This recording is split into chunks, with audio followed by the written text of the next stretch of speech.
Hello everybody, thank you for popping in at my presentation today. My name is Dr. Eunice Lumsden. I'm the Associate Professor and Subject Lead in Childhood, Youth and Families at the University of Northampton. Very strong background in social work, but also in early childhood and workforce reform. My talk today is about adverse childhood experiences and whether it is a pedagogy of transformation or just another trend. The main points that I want to draw out today is about ensuring that you understand the breadth of terms used in safeguarding now, understand what adverse childhood experiences mean, and that they're not something out there, they are something that are in all our organisations and our communities, and how they relate to the safeguarding child abuse, trauma, interventions and recovery agenda. And the final thing is about the importance of strengthening our practice through training, supervision and partnership. Change has to come from within us all, in our organisations and in our communities, as well as from above. It takes a community and it takes a shared understanding of our similarities and our differences and an appreciation of the lived experiences of others. That all plays out and impacts on our education experiences, but also impact across our health and well-being across our life course. So I just want to give a reminder to everybody about the importance of being a safe professional, and then when we look at anything to do with adverse childhood experiences, child abuse, that it can raise issues in our own backgrounds, and it's really important that we address these. So there's some links here that might help you. And I think it's also important to remember that our childhoods shape us, but they do not have to define the adults we become.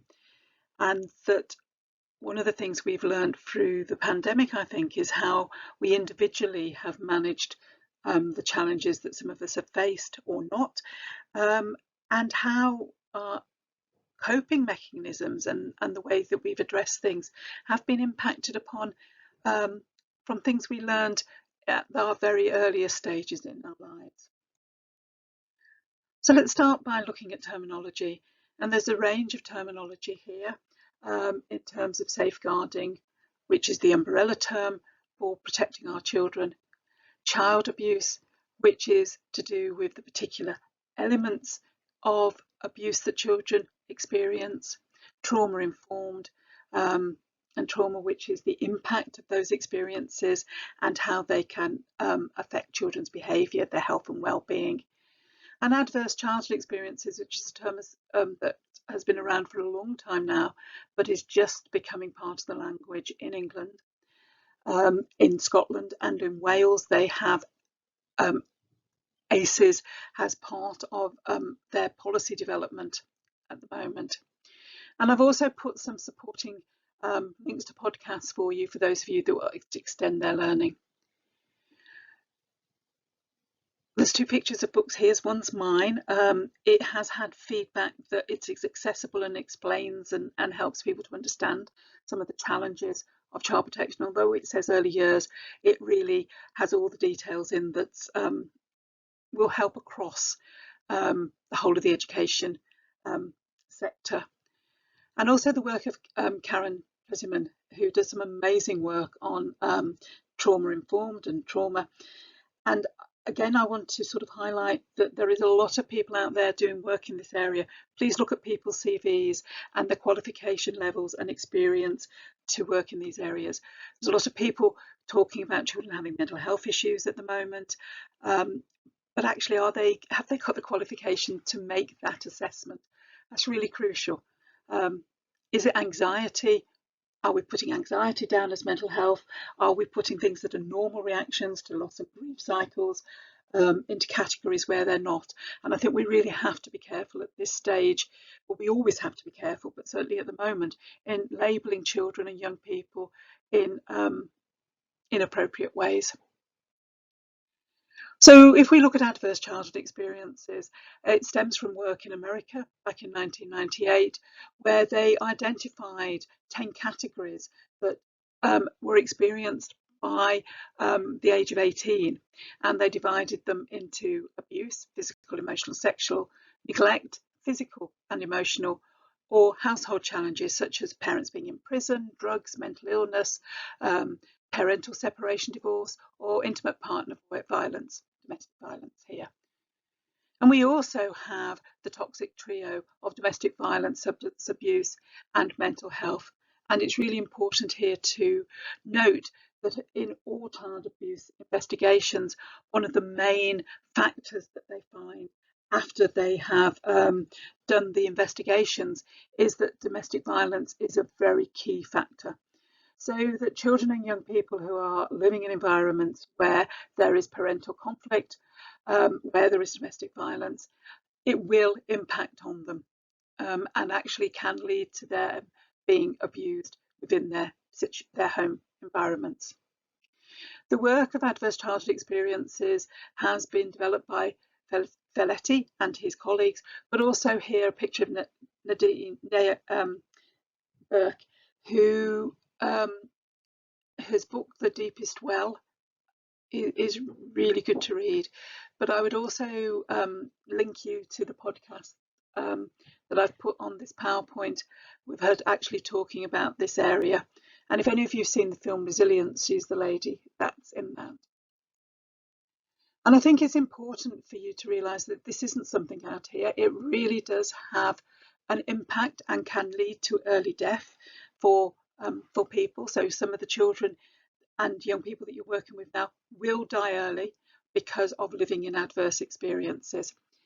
But it's just not about what's happening in the family as well. It's what's happening in the community around structural inequality, poverty. Is a really difficult area, which is is increasing every day. We have substantial health inequality and racism, and all of these impact across the life course on our health and well-being and outcomes. And again, the pandemic has shone a real light on these, and we mustn't forget them because they are the lived experiences of those that we are working alongside, both professionals and practitioners, as well as the children, young people and families. And here is the Early Intervention Foundation, who have published their key findings in relation to this narrative. And that's why I think it's important that those working in education are familiar with it, familiar with the terms, and understand that there is no quick fix to this. There is absolutely no quick fix.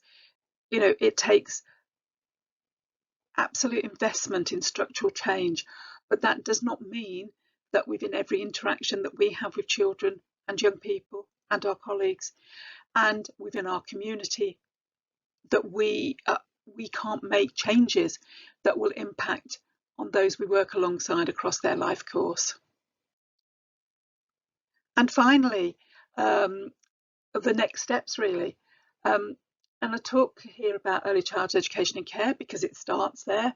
It starts with strengthening families and the support around families. We are a part of the life journey, an important part that provides fantastic foundations for the future if they're solid. Everyone that is involved with children need to understand adverse childhood experiences and how they are played out in the classroom, in the setting, as I've said before. We will not change children's long-term outcomes if we continue to do what we've always done. Settings have to know themselves. They have to know their value base. They have to know their training needs. They have to know the community if they're really going to improve the dialogue of life chances. And remember, as a country, we decided the life chances was the preferred term to poverty when they changed all the outcomes for that. And real change has to come from within as well as without. We can't think that this doesn't affect us or doesn't affect our colleagues. We know that that isn't the case, and that we all have a personal responsibility if we choose to work in these sectors to actually make sure that our knowledge and understanding is up to date. And I know that's really hard in a very complex world when there is so much that we have to know. So I hope that the podcast and the links will just give you, opportunities just to think further about your own practice. And so finally, what are we going to do about it? We're building and continue to build on the shoulders of giants.